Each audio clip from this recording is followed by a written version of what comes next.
بسم اللہ الرحمن الرحیم نحمدہ و نصلی علی رسولہ الکریم اما بعد۔ معزز سامعین کرام، آپ تمام حضرات کی خدمت میں یہ بات پیش کرنا ہے کہ استنجا کے وقت کے کیا مکروہات ہیں۔ اس کے چند مکروہات ہیں۔ قضاء حاجت کے وقت ناپسندیدہ باتوں میں سے چند یہ ہے۔ نمبر 1، کھڑے کھڑے پورا سطر کھول دینا۔ ہم نے عام طور پر دیکھا مساجد میں جہاں پیشاب خانے ہیں تو جہاں دروازے وغیرہ نہیں ہوتے تو بہت سے لوگ جو ہے یہ پیشاب خانوں کے اندر جو ہیں اپنا پورا سطر کھول دیتے ہیں۔ تو جن حضرات کو اس لائن کی تکلیف ہو کہ وہ پورا سطر کھول کر ہی اپنی ضرورت پوری کر سکتے ہیں تو ایسے لوگوں کو چاہیے کہ بیت الخلاء کا اور ٹوائلٹ کا استعمال کریں جہاں سطر کی پوری حفاظت ہو سکتی ہے۔ دوسرا، بیت الخلاء میں گفتگو کرنا، یہ بھی ناپسندیدہ باتوں میں سے ہے۔ بغیر شدید ضرورت کے بیت الخلاء میں بات چیت کرنا یہ مکروہ قرار دیا گیا ہے۔ بہت سے حضرات موبائل پر جو ہیں گفتگو کرتے ہیں، بات چیت کرتے ہیں اور ٹوائلٹ ہی میں سے فون ریسیو کر کے اس کا رپلائی وغیرہ دیتے ہیں، تو اس سے بھی بچنے کی ضرورت ہے۔ نمبر 3، بیت الخلاء میں رہتے ہوئے زبان سے اللہ کا ذکر کرنا۔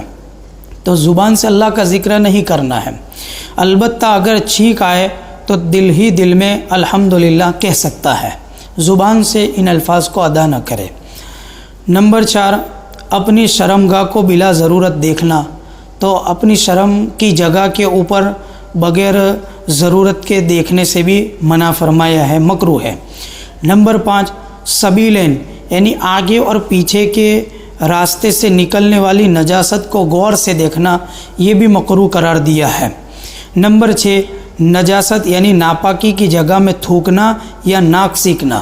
بہت سے حضرات جو ہے ناپاکی کی جگہوں پر تھوکتے ہیں، تو تھوک جو ہے انسان کا پاک ہے، اس لیے مکروہ قرار دیا ہے کہ وہاں نہ تھوکا جائے، یعنی بیت الخلاء میں نہ تھوکا جائے، ناک کو نہ ریسا جائے، اس سے بچنے کی ضرورت ہے۔ نمبر 7، بیت الخلاء میں بلا ضرورت کھنکھارنا یعنی اپنے گلے کو صاف وغیرہ کرنا، یہ جو ہے اس سے بھی منع فرمایا گیا ہے، مکروہ ہے، اس سے بھی بچنا چاہیے۔ نمبر 8، بیت الخلاء میں بیٹھے ہوئے بدن کے کسی حصے سے کھیلنا، کہ جیسے داڑھی وغیرہ سے لوگ کھیلتے ہیں یا اسی طرح اپنے ہاتھ کی انگلیاں ایک دوسرے میں ڈال کر اس سے یوں کھیلتے رہنا۔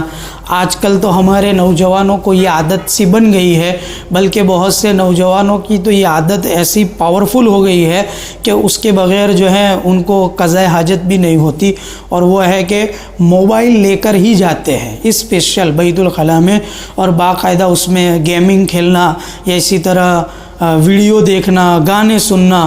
تو یہ وہ جگہ ہے جو ناپاکی کی جگہ ہے، وہاں پر تو اللہ کا زبان سے ذکر کرنے سے منع فرمایا گیا ہے، وہاں ہم گناہ کے کام کرتے ہیں۔ وہ جگہ تو ایسی ہے کہ جتنا جلدی ہو سکے ہم فارغ ہو کر اس جگہ سے ہم باہر آ جائیں۔ اس لیے میں اپنے نوجوانوں سے گزارش کرتا ہوں کہ ایسے موقع پر موبائل کا یوز نہ کریں۔ نمبر 9، قضاء حاجت کے وقت آسمان کی طرف نظر کرنا۔ نمبر 10، بلا ضرورت دیر تک بیت الخلاء میں بیٹھا رہنا، تو اس سے بھی منع کیا گیا، یہ بھی مکروہ ہے۔ نمبر 11، جاری یا ٹھہرے ہوئے پانی میں یا کسی جانور کے بل یا سوراخ میں پیشاب یا پاخانہ کرنا۔ عام راستوں پر جہاں ہمیں پیشاب کی ضرورت پیش آ جاوے یا قضاء حاجت کی نوبت آ جاوے تو ہمیں اس بات کا بہت اہتمام کرنے کی ضرورت ہے کہ وہ کون سی جگہ پر میں اپنی ضرورت کو پوری کرنے کے لیے بیٹھتا ہوں۔ ان جگہوں سے بچے اور اپنے آپ کو بچائیں۔ عام طور پر ہمارے بچے جب مال وغیرہ میں جاتے ہیں تو وہاں پر بھی جو ہے کھڑے کھڑے پیشاب کرتے ہیں، حالانکہ وہاں ٹوائلٹ وغیرہ ہوتے ہیں کہ جہاں آدمی بیٹھ کر بھی پیشاب کر سکتا ہے، اور وہاں پر اگر جہاں کھڑے کھڑے پیشاب کرنے کا جہاں بنایا گیا ہے مال وغیرہ میں، وہاں پر پانی کے استعمال کی کوئی سویدھا اور سہولت نہیں ہوتی۔ ہوتی ہے، تو ایسے ہی پھر قطرے رہتے ہیں اور پھر ناپاکی کی حالت میں پورا دن گزار دیتے ہیں۔ ہمارے بچوں کو اس کا خاص اہتمام کرنا چاہیے کہ اپنے پاس ٹیشو پیپر رکھے، سفر کے دوران جو ہے اپنے پاکٹ کے اندر اپنی جیب میں ٹیشو پیپر رکھے، اپنی گاڑیوں میں ٹیشو پیپر رکھے، اور جہاں کہیں ایسا موقع آ جائے کہ جہاں ہمیں پانی کی سہولت مہیا نہیں ہے تو وہاں ٹیشو پیپر کا استعمال کر کے اپنے آپ کو پاک رکھنے کی پابندی کرے اور فکر اور کوشش کریں۔ نمبر 12، نہر، کنویں یا حوض کے کنارے قضائے حاجت کرنا۔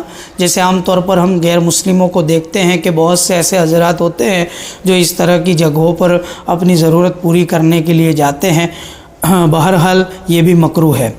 نمبر 13، پھلدار درخت کے نیچے گندگی پھیلانا، اس سے بھی منع فرمایا گیا ہے۔ نمبر 14، جس سائے کی جگہ میں لوگ بیٹھے ہوئے ہوں وہاں غلاظت اور ناپاکی کرنا، اس سے بھی منع فرمایا گیا ہے۔ نمبر 15، عام راستے میں قضائے حاجت کرنا، جہاں سے لوگوں کی آمد و رفت ہوتی ہے۔ ہم اپنے گیرج کے علاقوں میں عام طور پر دیکھتے ہیں کہ ہمارے مسلمان جو بھائی ہیں وہ اپنے گیرج کے علاقوں کے اندر ایسی جگہوں پر پیشاب وغیرہ کے لیے جاتے ہیں کہ وہاں پر نہ وہ ڈھیلے کا استعمال کرتے ہیں، نہ ٹیشو پیپر کا، نہ پانی کا، بلکہ میں نے یہاں تک دیکھا ہے کہ بہت سے ایسے حضرات ہیں کہ جو قبلے کی طرف رخ اور قبلے کی طرف منہ اور پیٹھ کرنا جو ہے اس سے بھی بچنا، اس سے بھی وہ اپنے آپ کو بچاتے نہیں ہیں، بلکہ عام طور پر وہ قبلے کی طرف بیٹھ کر پیشاب کرتے ہیں یا قبلے کی طرف پیٹھ کر کے پیشاب کرتے ہیں، اور پانی وغیرہ کا بھی کچھ اہتمام لینے کا کرتے نہیں ہیں، بلکہ بہت سے ہمارے نوجوان بچے کھڑے کھڑے پیشاب کرتے ہیں۔ تو یہ بچنے کی ضرورت ہے۔ عام طور پر قبر میں جو عذاب ہوتا ہے وہ پیشاب کے قطروں کے چھینٹوں کے نہ بچنے کی وجہ سے ہوتا ہے، اس لیے پاکی کا خوب خیال رکھنے کی کوشش اور فکر کرے۔ نمبر 16، قبرستان میں قضائے حاجت کرنا۔ قبرستان میں قضائے حاجت کرنے سے منع فرمایا ہے، لیکن اگر قبرستان کے کونے میں یا کسی ایک جگہ پر وضو کے لیے یا اسی طریقے سے پیشاب پاخانے بنائے گئے ہیں تو اس کا استعمال کرنے میں کوئی حرج نہیں ہے۔ نمبر 17، مسجد، عیدگاہ یا عیدگاہ کے قریب گندگی پھیلانا، یہ بھی مکروہ ہے۔ جیسے عام طور پر مسجدوں کے قریب میں بچوں کو بٹھا دیا جائے نابالغ اور ان کو جو ہے پاخانہ وغیرہ کروایا جائے، تو اس سے بھی بچنے کی ضرورت ہے۔ نمبر 18، کھڑے ہو کر بلا عذر پیشاب کرنا وغیرہ۔ تو کھڑے کھڑے بغیر شدید عذر کے پیشاب کرنا یہ مکروہ ہے، اس سے بچنے کی ضرورت ہے۔ اللہ تعالی ہم تمام کو ان تمام مکروہات سے بچ کر اپنے آپ کو سنت طریقے کے مطابق چلنے کی توفیق عطا فرمائے۔ آمین یا رب العالمین۔